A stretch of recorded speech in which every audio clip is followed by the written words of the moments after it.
Okie dokie. Well, let's get started. Welcome everyone to our webinar presentation on advancing agrigenomic research with GWAS at CIMMYT. My name is Rudy Parker from Golden Helix, and I'm happy to be your co-host for this presentation. We appreciate you taking some time out of your busy schedule to join us, and I would like to extend a special welcome to our panelist, Dr. Raman Babu from CIMMYT, who is joining us today from Hyderabad, India. Babu is going to tell us a little bit more about how he's been using the Golden Helix software for his research. And I'm also joined this evening by my colleague, Dr. Bryce Christensen from Golden Helix, who will be giving a presentation on GWAS with soybean data. Our agenda's main focus today is on how to do genome-wide association studies. And for that, we have an expert list of speakers lined up, so to say, and who have been doing this type of work for years. Our intent is to show you the type of results you can expect when you work with the right software tools.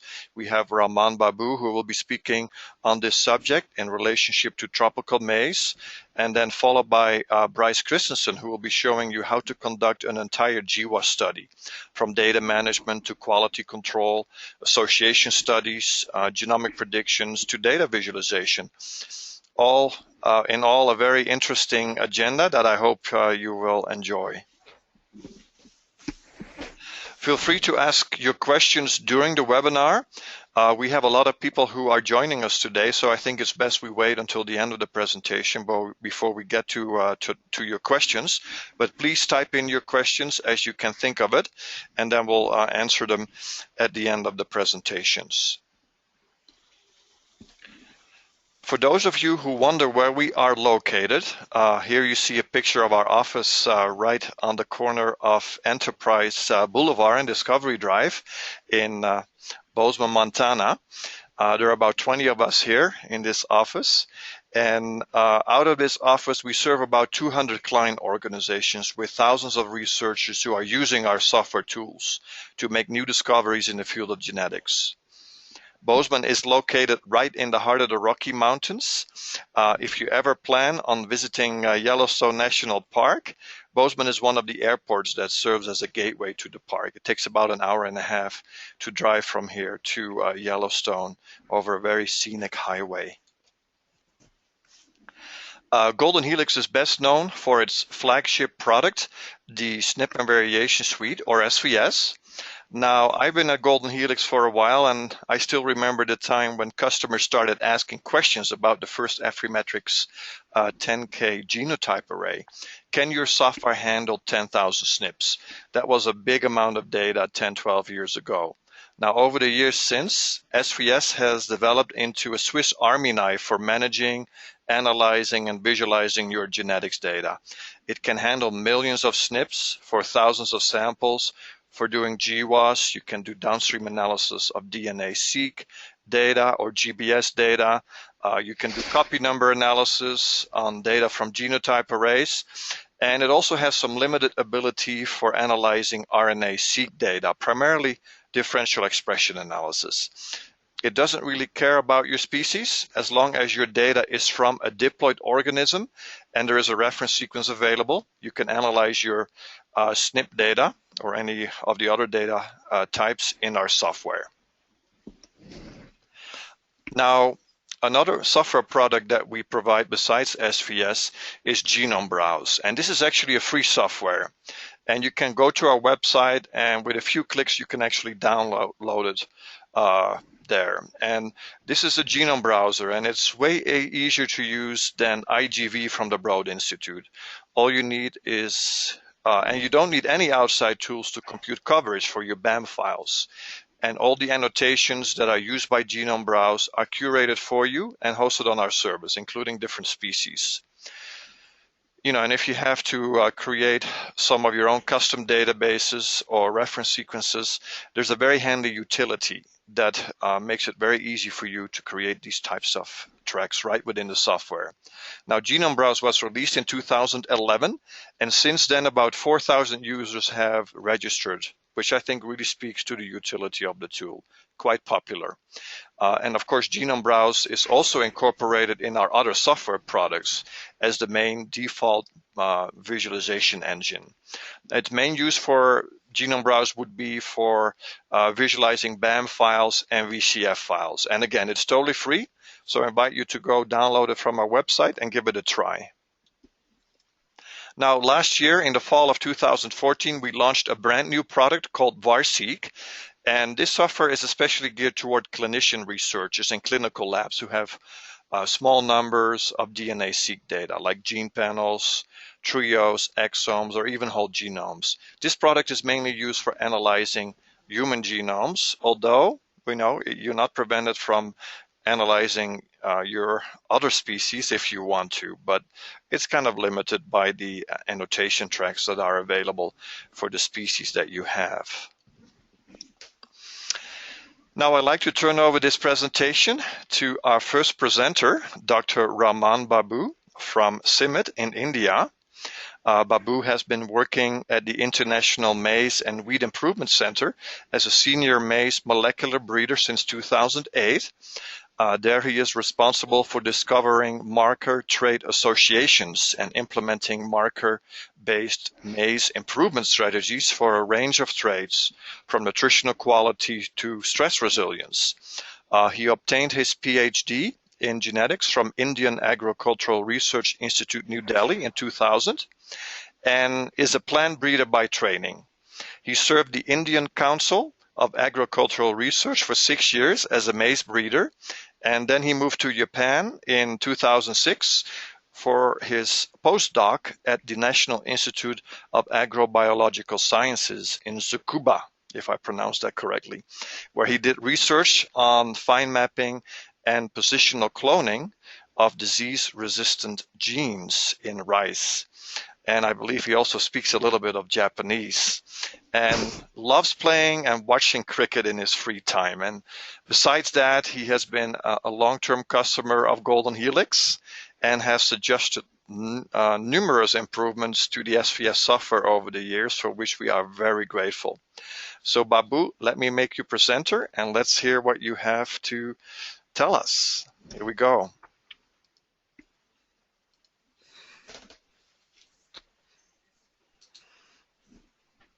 And you're on the air. Yeah, can you hear Rudy? Yes, we can. Yeah, let me make sure you can see my screen as well. Yes, we are. We're seeing your screen. Okay, thank you very much, Rudy, I think, for the nice words of introduction. And thanks to Golden Helix for giving CIMMYT an opportunity to share some of our research experience with all of you. And most importantly, thanks to all those who have taken time out to attend this webinar. And it is indeed a great pleasure to be with you all and share some of our research results, particularly with reference to how we are making use of the high-density genotype information into our breeding program so as to develop maize products that are nutritionally enriched as well as stress resilient. Needless to mention, genome-wide association analysis and genomic selection have emerged as two topmost approaches in the recent past to mainstream molecular markers into breeding pipelines. Before we discuss, just a few words about the organization that I work for. CIMMYT is a Spanish acronym for International Wheat and Maize Improvement Center. It has a global presence. Its regional centers are spread throughout Latin America, Africa, as well as Asia. And CIMMYT's mission is to sustainably increase maize and wheat productivity and thereby contribute to reducing poverty as well as alleviating hunger worldwide. And I particularly work for the Global Maize Program within CIMMYT. At the outset, this is what I have. I'll try to be really quick and brief. I think it should not last for more than 12 minutes. So I think the points that I would like to drive through are genomics is certainly revolutionizing maize breeding. And I would like to illustrate this with few successful examples of genome-wide association analysis and genomic selection experiments that we did in CIMMYT.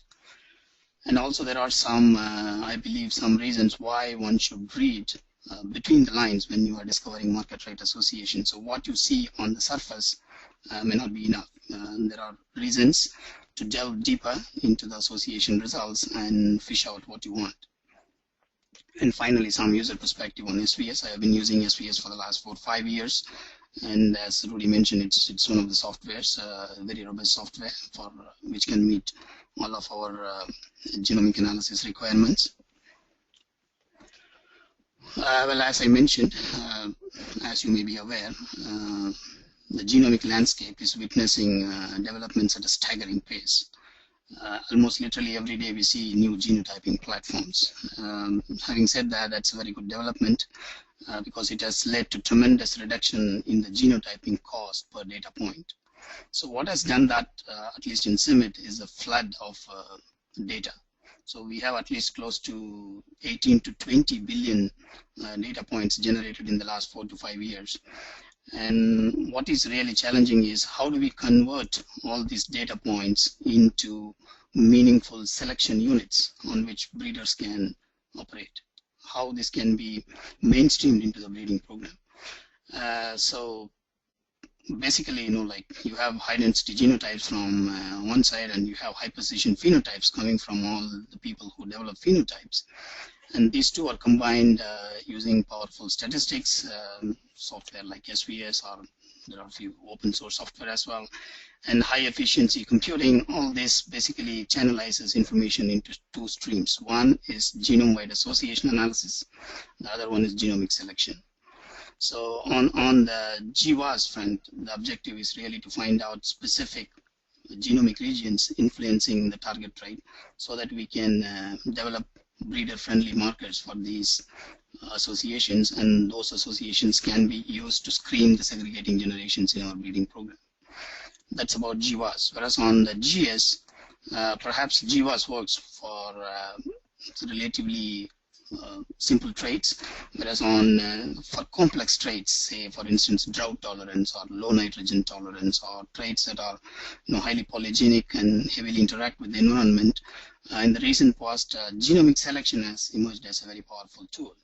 And here our objective is to predict the phenotype of untested individuals, the individuals which are not tested in the field, but then we would like to make a prediction based on the whole genome information that we have. Okay, so I would like to give you a few successful examples at CIMMYT. I would like to talk about 5 case studies very briefly. So the first one is about maize streak virus resistance. So the maize streak virus is a serious threat to maize production. It's a disease in African region. And in the past, we have used classical biparental analysis. This is not association analysis, what you see in the screen right now. This is based on biparental population linkage mapping studies. We did find a QTL called MSV1 on chromosome 1. You can see a peak here. So now, when we were doing this, we had to do we had to analyze almost more than 6,000 individuals from 3 different populations, and to get to a region of 5 to 6 MB region. And then when we were performing these experiments, association analysis was becoming popular, and then we were actually in the process of generating a lot of high density genotype information. So just a word about the genotypes that we developed. It's through the genotyping by sequencing. It was invented, genotyping method was invented at Ed Buckler's lab in Cornell University. And right now we have almost like 30,000 genotypes sequenced through this genotyping by sequencing platform. So in this particular case, MSV analysis, so we had a set of around 300 individuals which were genotyped through GPS, and they were phenotyped in 3 locations, and the heritability estimate was 0.6 and above. And you can very clearly see a good peak on chromosome 1, and the physical location of this peak and the peak which was detected through the biparental analysis, they overlap perfectly. And the point I would like to drive through here is that the kind of precision that you get after analyzing more than 6,000 individuals across 3 different populations, it's quite a cumbersome analysis onto your left-hand side, what you see. Whereas this was on the right-hand side, you see only 300 individuals, very high-density genotypes, and very successfully we could identify the MSV chromosome, the MSV on chromosome 1, and also the top 3 SNPs which formed a sort of haplotype block predicted MSV resistance with almost 94% prediction accuracy. So that was very good to see that an association analysis leading directly to a fine mapped region. Of course, the success factors here is 1, the large effect of the QTL, and number 2, high heritability of the trait. So that's about MSV. The second case study that I would like to mention here is about a gene called ALS1. This is acetolactate synthase that confers tolerance to a herbicide molecule called imidazolin. So imidazolin resistance is very much used for imparting striga tolerance. So the picture that you see here onto your left is wheat. It's called striga, and it's a major menace to maize production in Africa. So to control this wheat, they spray imidazolin, and without imidazolin resistance, the maize plants will also get killed. So the beauty of this analysis here is that the association analysis, we had around 539 lines, what we call CIMMYT mainline maize line CMLs, out of which only 12 lines had the imidazolin resistance. So the frequency of trait occurrence was very low, but despite that, the high density genotyping with sequencing information, which is close to 600 to 700,000 SNPs over 539 lines, very clearly identified a peak on chromosome 5. And actually the topmost SNP was located within acetolactate synthase gene. So the other thing, as I mentioned earlier, the point to drive through is even with less number of individuals with the particular trait, you are able to capture the underlying genetics. Again, the third case study is about a color inhibitor gene, and this was again done with 750 individuals, each individual having 600 to 700,000 SNPs, and it clearly identified a region on chromosome 9, as you see here, which contains a gene called color inhibitory gene. And the significance of this is that, if you see the photograph here, on to your left-hand side, what you see is CML484, which does not express color, whereas on to your right, what you see is CML525, which clearly expresses the anthocyanin pigmentation. So this is a very key step in the process of producing doubled haploid lines. So, as I told you, genomics is revolutionizing maize breeding. Another important factor which is contributing to this revolution is doubled haploids. So this is a revolutionary development, and for any material to be subjected through this process requires that it should express the color. It should not have the color inhibitory allele. So generally this we come to know only later in the process when we have already spent a lot of resources. So these results, these SNPs, they help in predicting what individuals should be submitted through the double haploid process. So again, once again, GWAS leading to resource efficiency in our breeding program. The fourth case study is on carotenoid biofortification in maize. So we recently discovered carotenoid gene. So here the point I would like to drive through here is, a lot of our agronomic traits or the genetic architecture is in such a way that there are few large effect QTL, and then there are several minor QTL influencing the trait. When that is the case, generally the major QTL sort of tend to dominate the smaller ones, so the smaller ones never become visible. So we used some of the features in SBS in this particular case. So what you see on the top of the Manhattan plot on the top, which refers to BC1, so it is with reference to beta carotene content. So you see somewhat stronger signals on chromosome 10 actually, and we know that there is a strong gene called beta carotene hydroxylase which influences beta carotene content. In the second Manhattan, when we use some of those SNPs as covariates in the analysis, a region on chromosome 2 became very visible, which was not in the earlier case. So this was actually done using manually few SNPs as covariates in the SBS analysis, but now I understand there is also a more sophisticated algorithm called multi-locus mixed models, which may aid in potential discovery of new genes. So these are welcome developments once again, and here I just wanted to let you know that by controlling for a known big genomic factor, you should be able to discover even smaller ones, which might be potentially of use to your breeding program. And the final case study on GWAS is, people ask me, so okay, these are traits with relatively simpler genetic architecture. What about GWAS for complex traits, says something like drought tolerance, which is polygenic, and it's also, those genes tend to interact heavily with the environment. So here I think, yes, it is difficult. So for instance, I put a Manhattan plot on your screen onto your left.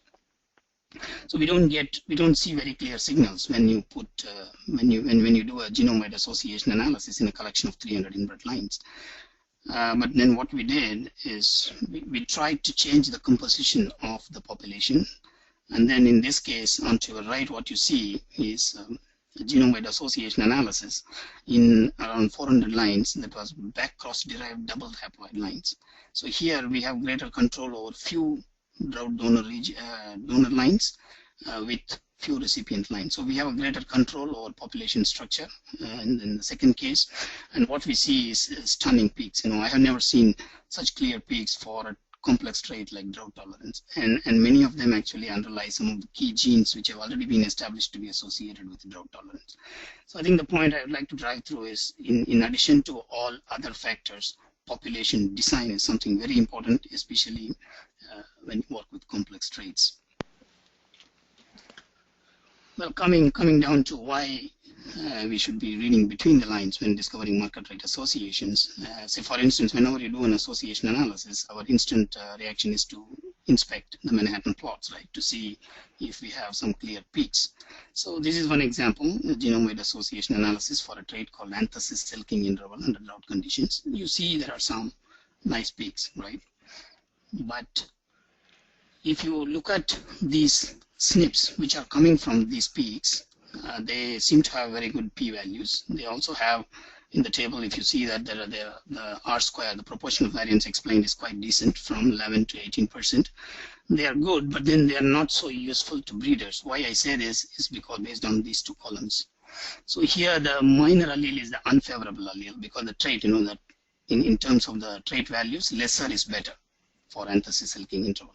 So what you see is that the minor allele is the unfavorable allele and the major allele is the favorable allele. So what it means is that the breeder has already the favorable alleles fixed in the population. So it is an important discovery, but then it's more academic in nature. But what about the second set of SNPs? These are SNPs coming from not so significant. I mean, they are not as significant as this set of SNPs. They are, but still they are above certain threshold, but then they are not as significant as this, and in fact the R-square is also not so great. But then if you look at the minor and major allele averages, these are more favorable towards us. So what breeder likes to see is few lines carrying that favorable allele so that he can introgress those into his lines. So these are, you may have to use your own filters to filter from those association results. Well, another factor that I believe is R-square. So generally people ask, when I say there is a significant association for a particular trait, they say how much variance that explains. Yes, I think it's a good measure, but then this should be seen in a different light in an association study. So just to drive home that particular point, we designed a small experiment in which we changed the composition of the population. So there were 500 lines in an association panel, of which there were 10 lines carrying opaque 2 allele. So opaque 2 is considered very widely a large effect gene in maize. So when only 10 lines are present in the panel, it explains 8.5%. The SNP located within opaque 2 explains 8.5% of the variance. When you keep increasing the number of lines as the minor allele frequency goes up, what you see is the same SNP is explaining larger portion of variance. So if you go by only the first row of this, it explains only 8.5%. So it should not be dismissed as some region governing only. It should not be dismissed as a small effect gene. So something which explains only 5% in a GWAS association study can actually potentially transform to 20-30% in a biparental analysis. So biparental for people from animal sciences would be like full SIP families. Well, and the third thing is what we do, associations. Associations are at best associations. They are not causations unless and otherwise you are extremely lucky. The kind of samples that we use, the number of samples, we don't expect to hit causations every time. So association should be, the results from the association study should be pointers for further investigation, and it should not be sort of prescription for immediate action. This is something that I would like to impress upon you. And also associations are generally prescribed along with the specific donor lines in which the associations were discovered. So what works for tropical germplasm may not work for temperate germplasm. So that's why we have been emphasizing on QTL index donor lines with marked haplotypes for introgressing complex traits. Well, just a few words about genomic selection, which I am sure you all know. This got popular in 2001, and it is basically to predict the phenotypes of untested individuals. So we have been doing some experiments on the genomic selection front, and so this, what I call as sort of modified gBLUP, I did an analysis within SVS here. What I found interesting here was that, if you look at this table onto your left, so we identified top 20 lines among 300 individuals. These are the top 20 selected lines based on all the 219 SNPs available for that particular population. So these were the 20 lines. And then in another experiment, what we did, instead of using all the 219 SNPs, I used only a subset of 100 SNPs from these 219. And how did I identify those 100 SNPs is based on the marker effects. So anything which had a zero marker effect, I eliminated them from further consideration. I used only the 100 SNPs that had significant marker effects. I mean, you can't say significant marker effects, but marker effects different from zero. So what I found is that almost I could recover 75% of the individuals identified by the whole genome SNPs. So why did we do such exercise is basically to reduce cost. So in this case, I end up generating only 30,000 data points, which resulted in close to $5,000, whereas in the original case, as per the protocol, if you go by genomic selection, it's like $12,000. So substantial cost savings with minimum loss of information is possible if you do such trait-associated SNP-based genomic selection. And again, we did this for a large number of traits for iron, zinc, and grain yield under low nitrogen conditions, and you can see the prediction accuracies which are here. Well, finally, just some user perspective on SVS. As I said, I've been using SVS for the last 5 years, and as Rudy mentioned, this is one of the first thing that impressed upon me is that its ability to use millions of SNPs on thousands of individuals, and it gives you a nice interface to visualize all that in one particular window. And the haplotype-based analysis, the multi-locus mixed model, these are some of the key strengths of the software, and you can do all GWAS, GS, as well as everything in one platform, which is very good. And going forward, we would also like to see some of the features. I think meta-analysis of GWAS, which I think already is being considered, and it's going to be launched soon. So I would really appreciate that aspect. And then the second one is imputation. I think this is one of the major requirements. So we are generating a lot of low-density information on progenies, and we would like to impute these progenies based on the high-density information of the parental line. So if we can do this within SVS, that would be really great. And I really thank Golden Helix for the wonderful support team. They have been very, very responsive. Well, I think that's it from me, and a big thanks to all my colleagues in CIMMYT as well as colleagues in Golden Helix. And thanks to all those who attended the webinar. Thank you. Thank you very much, Babu. That was a very nice presentation on how you use GWAS technology. If there are any questions, let's wait till the end of the presentation, but feel free to stick around, and we'll have Babu answer questions later on. So what I'd like to do now is introduce our next speaker, and our next speaker is actually from Golden Helix, and Dr. Bryce Christensen. And Bryce actually fills two roles at Golden Helix. He is both the Director of Services as well as a statistical geneticist. He joined Golden Helix in 2009 from the University of Utah, where he earned a PhD in genetic epidemiology and biomedical informatics. Before undertaking his graduate studies, Bryce worked for 2 years as a data analyst at Mayo Clinic in the Division of Biostatistics. Bryce is very familiar with the challenges of analyzing large and complex genomics data. So let's make Bryce presenter and let's see what he has to show us and tell us. Yes, Rudy, thank you for the introduction, and thank you also to Babu for the great presentation about the work that he is currently doing.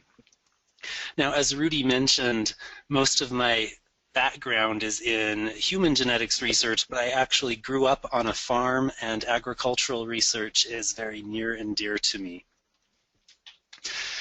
What I would like to do for the next 20 minutes or so is walk you through the SVS software, and I believe we'll have enough time that we'll be able to interactively go through some different analysis steps, and you'll have an opportunity to learn about the software, how it works, and some of the capabilities that are available in the SNP and Variation Suite.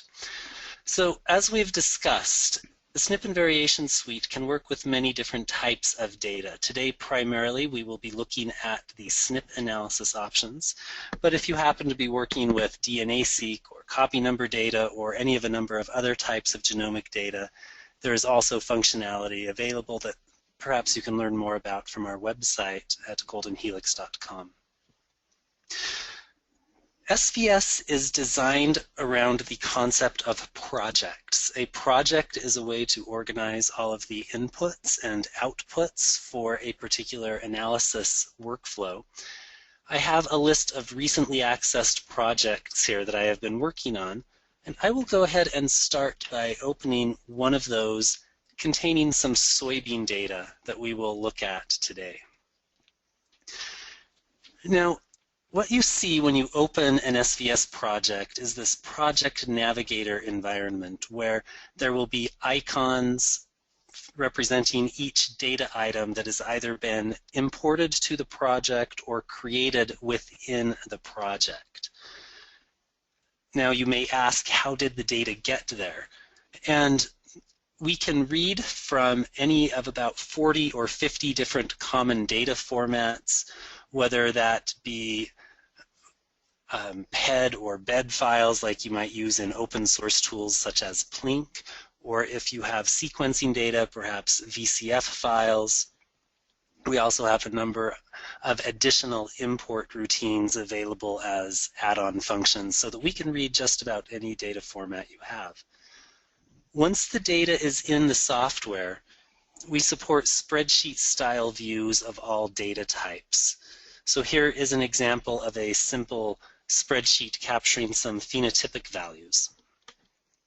And you'll find that SVS is very interactive and very responsive for data exploration. For example, as I review these variables, I see one of them is binary. By clicking on that column, I see options specific to binary variables, such as the ability to do value counts and see how many true and false values or 1 and 0 values are present, and it seems this is a fairly well-balanced phenotype.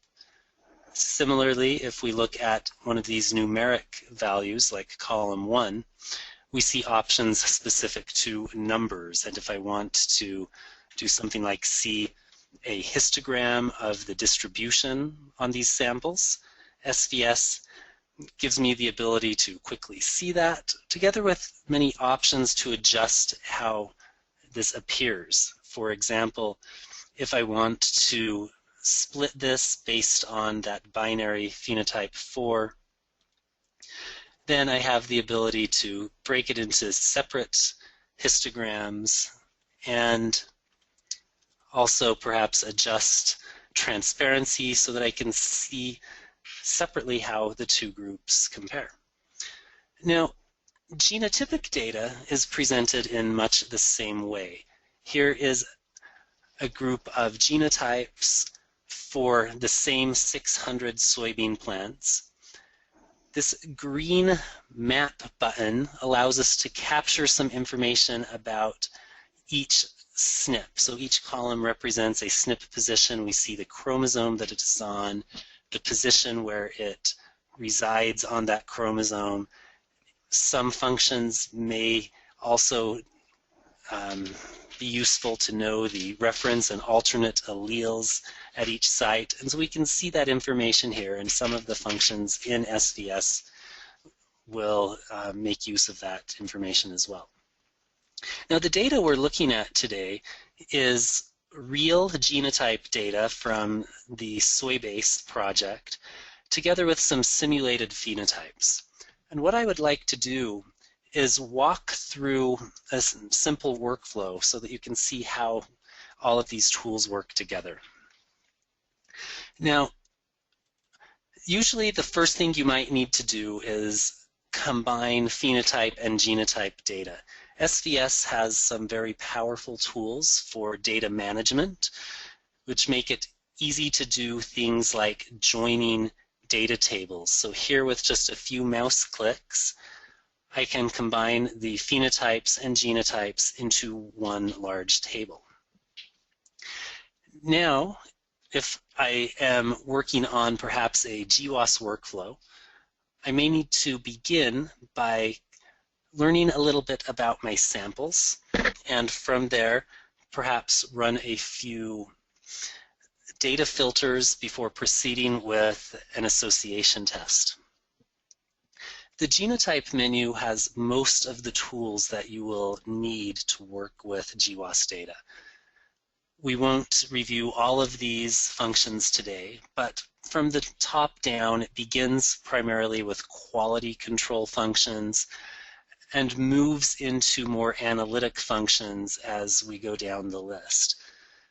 So, for example, if I want to start by calculating sample level statistics, this will take just a moment, and using the default options, it calculates things like the sample level call rate, the heterozygosity rate. In this case, it appears that the heterozygosity rates are very low for the most part. Some samples are a little higher, up around 10%.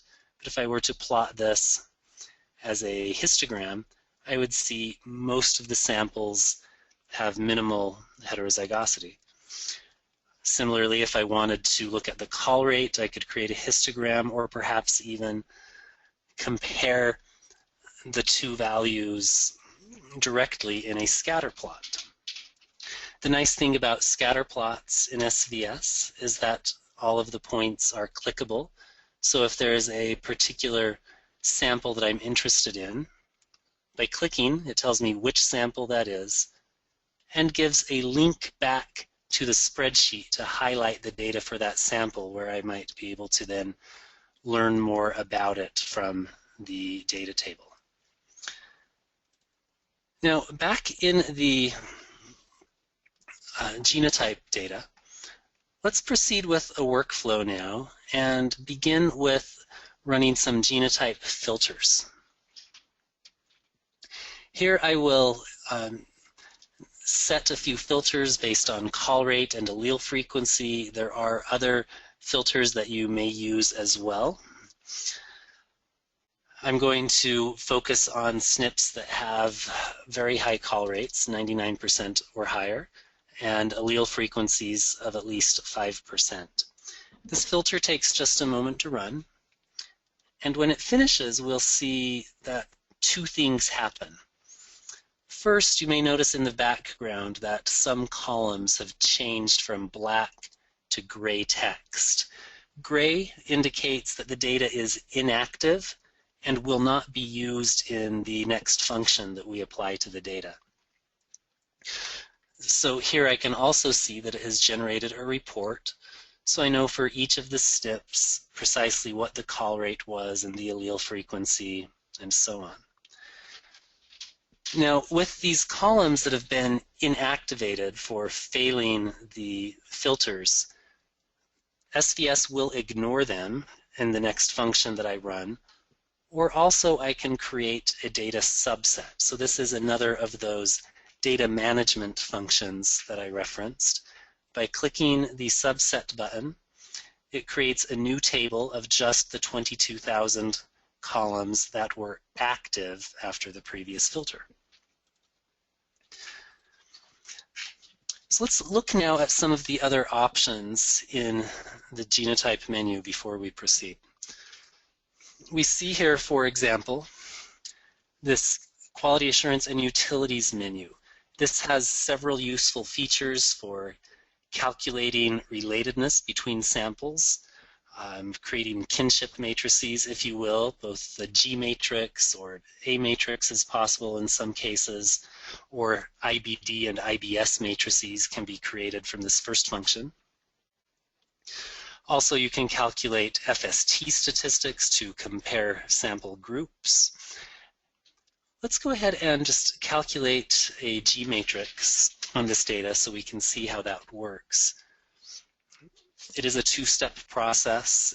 It initially makes one pass through the data to calculate some background parameters and then proceeds with the actual matrix computation. When it's done, we have a final matrix that can be used in many different ways. We may use this as input for one of the mixed model association tests where we need to have a kinship matrix as input. We may also use this for quality assurance purposes. I can plot this into a heat map. Now the coloring here may be a little unusual at first, but we can use this to find groups of samples that are highly related to one another or have somewhat less relation.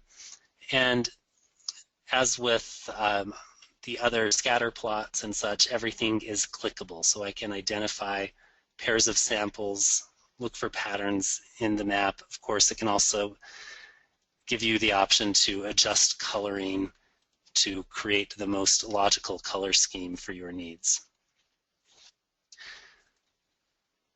Now, if we come back to the data, SVS also has options for population level analysis. I mentioned FST, also principal components analysis is fully implemented. I'll go ahead and run this just using the standard settings. The method here is similar to Eigenstrat from the open source world. When it finishes, we'll see two outputs created.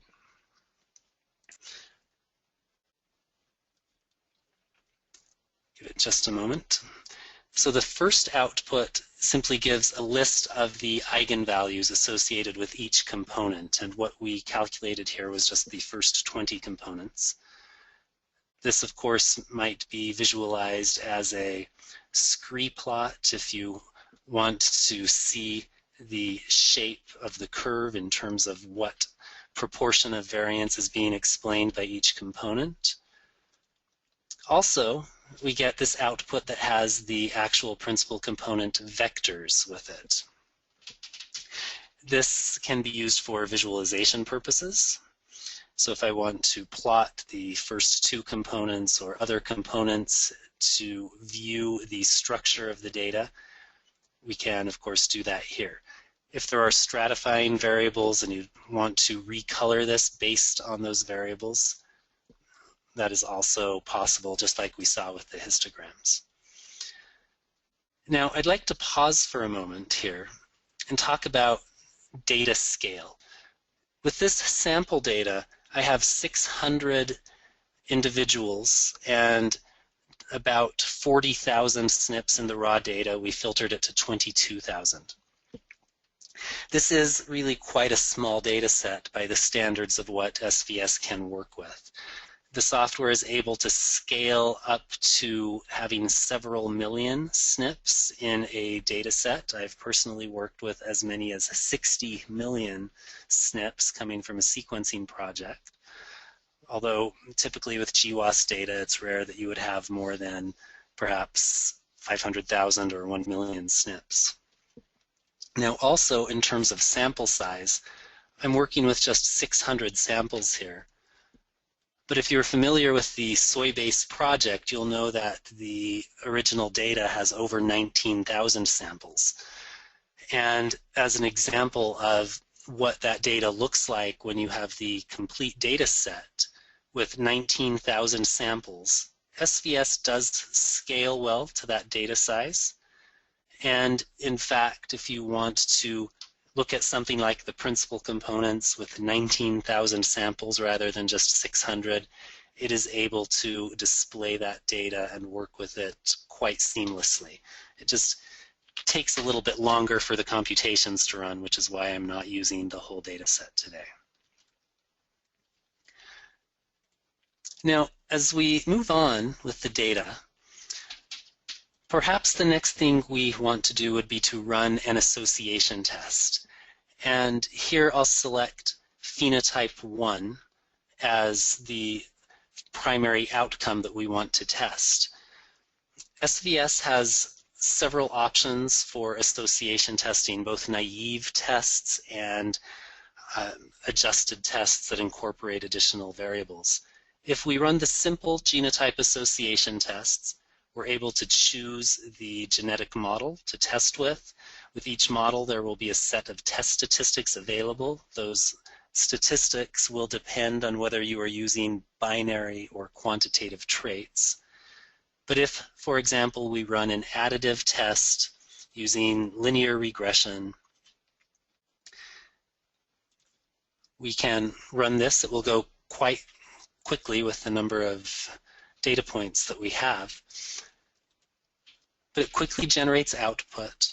All of the mapping data from the genotype table carries forward so we can see where these points map to. The output columns, of course, can be sorted, so we can look at the p-value distribution, see the most significant results are mostly congregating on chromosome 4, perhaps 15. And what we really like to do with this now is put it in the browser. Rudy mentioned the Genome Browse software that we use for visualization. Genome Browse is fully integrated in SVS, and here with just a few clicks, we're able to view our results.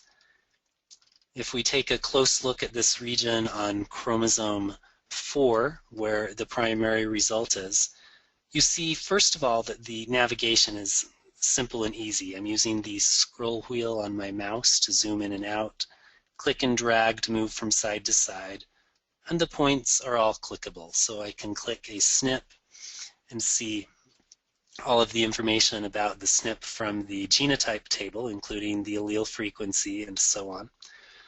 And also, depending on the species you are working with, there may be different annotation sources available. In this case, I have gene-level annotations available where I can at least see names of genes. And you'll find that there are external hyperlinks available that, again, will depend on the species you're working with, but I believe that with soybean that the UniProt links work as an example. So this will take just a moment to open a web browser, and now I can learn more about this particular gene in this particular organism and see what else is known about it here.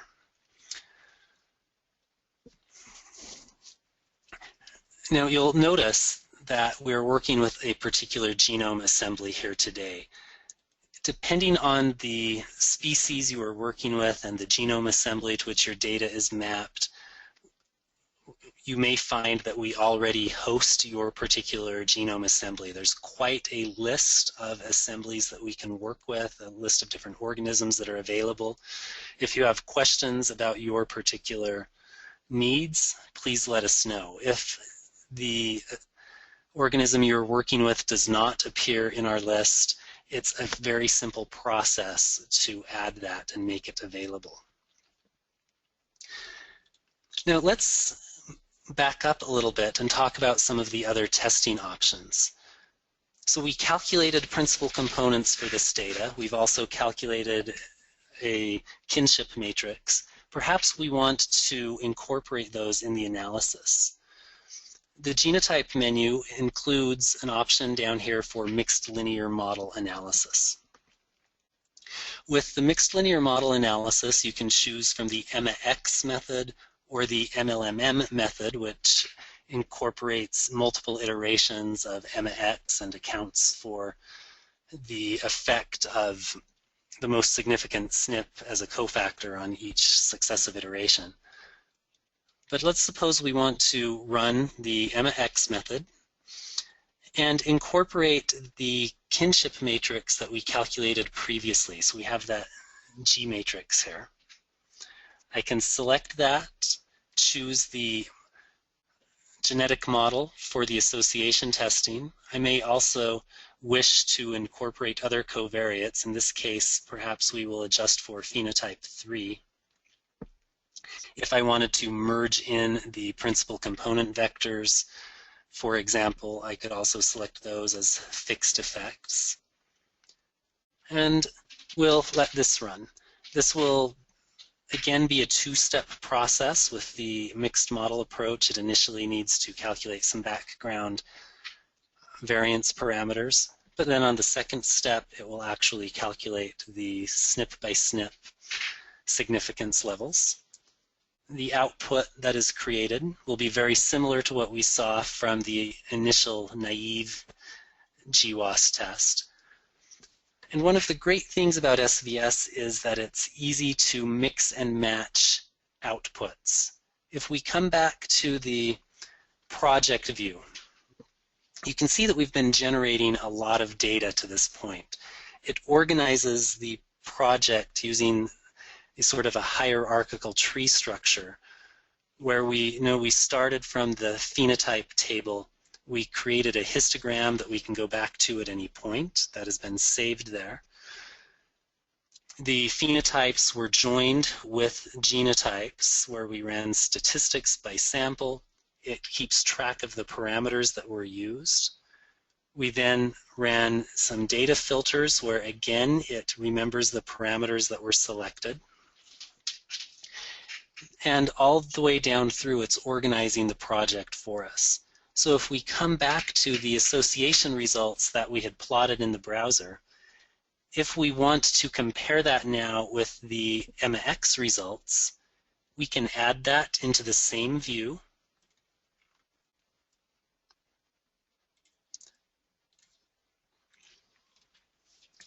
And be able to recognize immediately that the primary signal is still in the same place.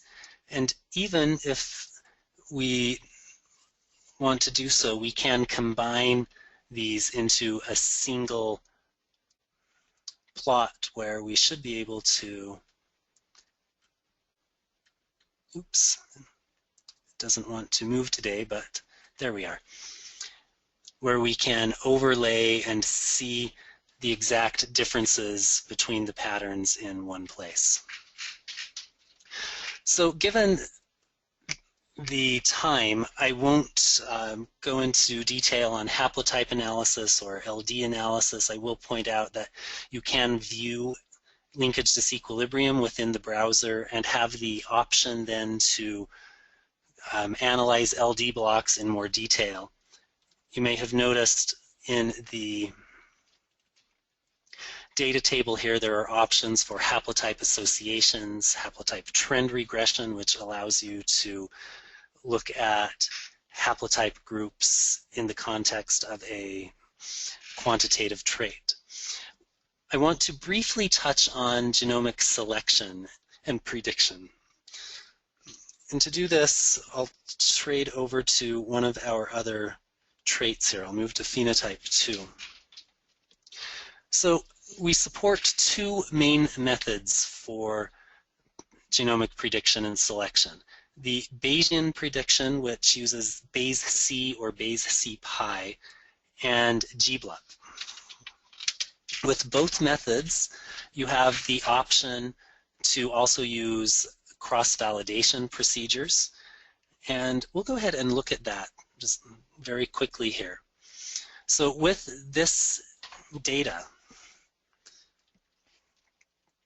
if I want to run gBLUP using a 5-fold cross-validation procedure, use the G matrix that we already generated as an input for that, And I'll keep everything else very simple here. We won't make any other changes, but there are options to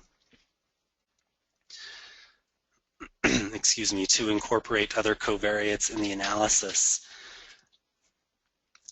But what it will do now is, according to a standard 5-fold cross-validation process, it divides the data into different subgroups of training and test data sets, and it will run these 5 iterations where in each iteration is using 80% of the data as the training set and then testing the accuracy of the prediction in the other 20% of samples. When it's finished, we will have a final model that is created together with an assessment of the accuracy of the predictions as observed through those earlier iterations. The model that's created can be applied to other samples, so if I wanted to apply it onto that entire set of 19,000 samples that we looked at earlier to predict phenotypes for them, then that would be within the possibilities for SVS. So we'll give this just a moment. I think it's on the last iteration now. Oh, I guess there's one more.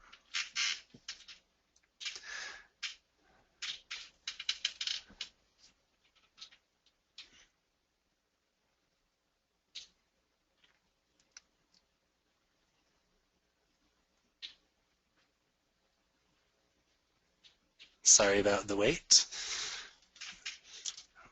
but it should be creating all of the final data summaries now. Okay, so if we look at the project view, we see that it's generated really a lot of data. So for each of those 5 iterations of the process, it has generated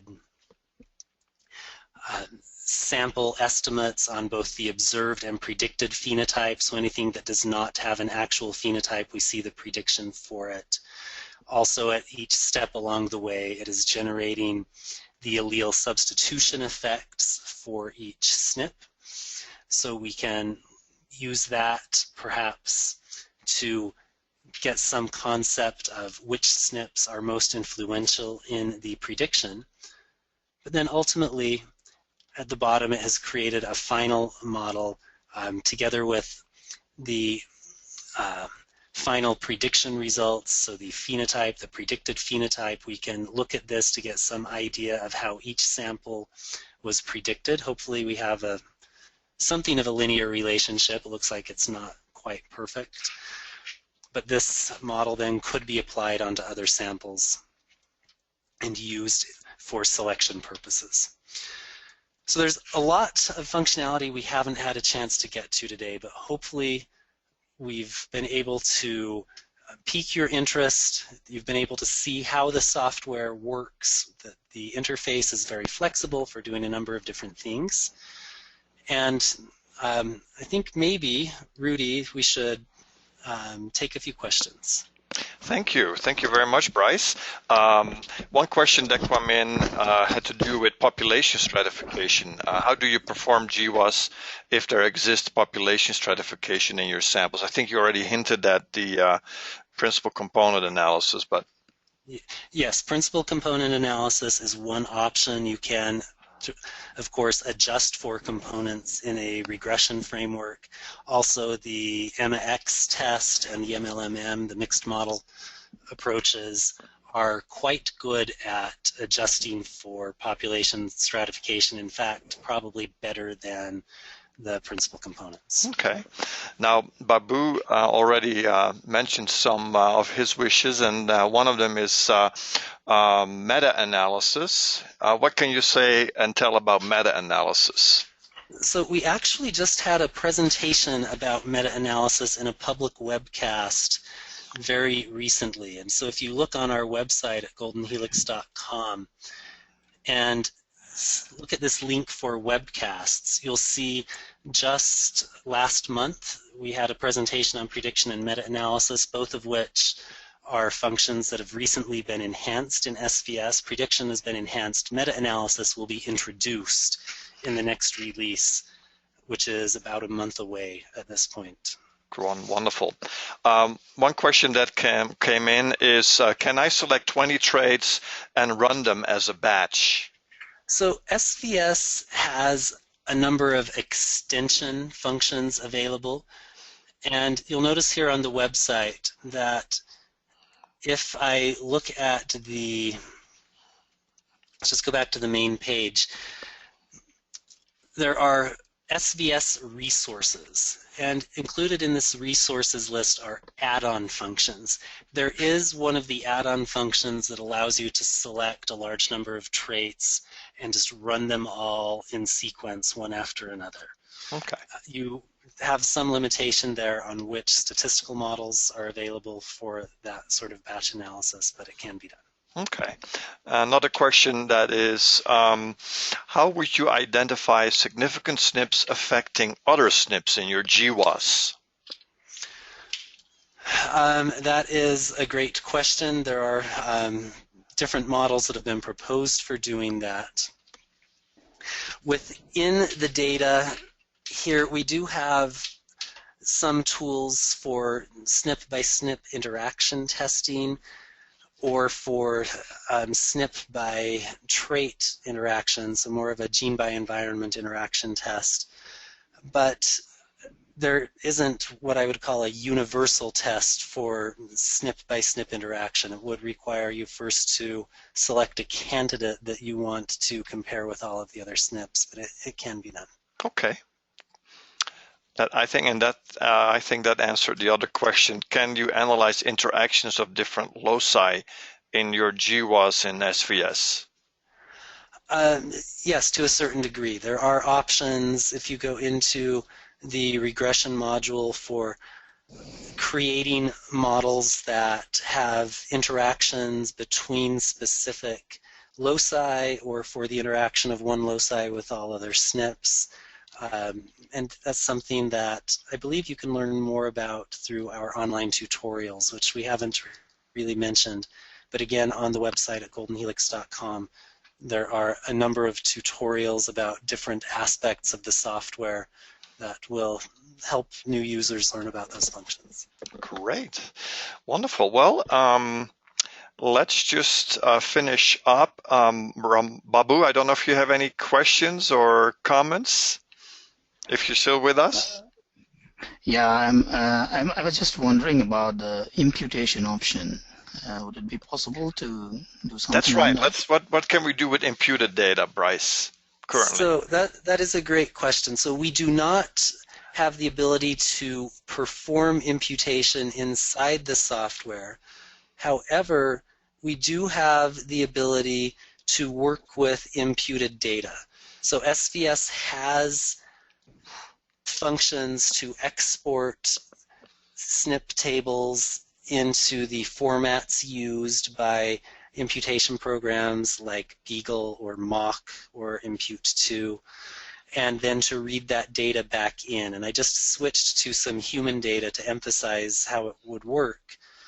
But this would be an example of the type of allelic dosage data that is produced as output from an imputation tool.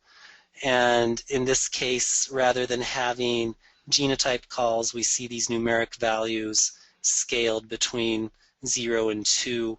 We can use that as the basis for statistical analysis.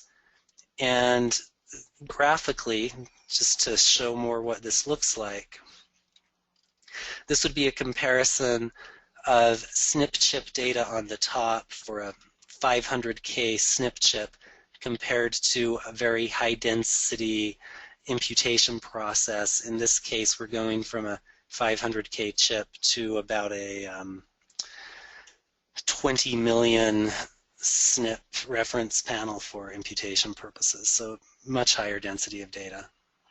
Okay, great. Well, I'd like to wrap up the meeting, and if you have any final questions, please go ahead and type them in while we have our panelists with us. Let's see here. I just want to prod you to ask you questions if you still have some. Just a couple more slides. If what you saw today looks interesting, please feel free to contact me via email or visit our website for more information about Golden Helix and our software products. We have many archive webinars on Agrigenomics that will go deeper into some of the subjects we discussed today. Before I would wrap up this meeting, I would like to tell you about a special offer on how you get a SVS license at a very affordable price. And if you're interested in just using our free Genome Browse software, please go to our website. With a few clicks, you can download the software. It works for Windows, Mac, or Linux computers. By the way, all of our software will work on those platforms. And if you're interested in a trial, please send me an email, and I will get in touch with you regarding your computer environment and requirements, and then I'll set you up with our evaluation program. Now, the interesting thing about Golden Helix software is that anyone can accomplish a good deal of high quality work within a couple of days of bringing the software online, typically without the usual difficulties in getting started. And I think most of you know what a horrendous learning curve there is when you have to assemble analysis results from several different open source programs. It slows you down and creates a lot of room for errors. Our software is very straightforward, brings a lot of power to analysis of genomic data without a steep learning curve. Hope that was demonstrated today. And I think that is worth something.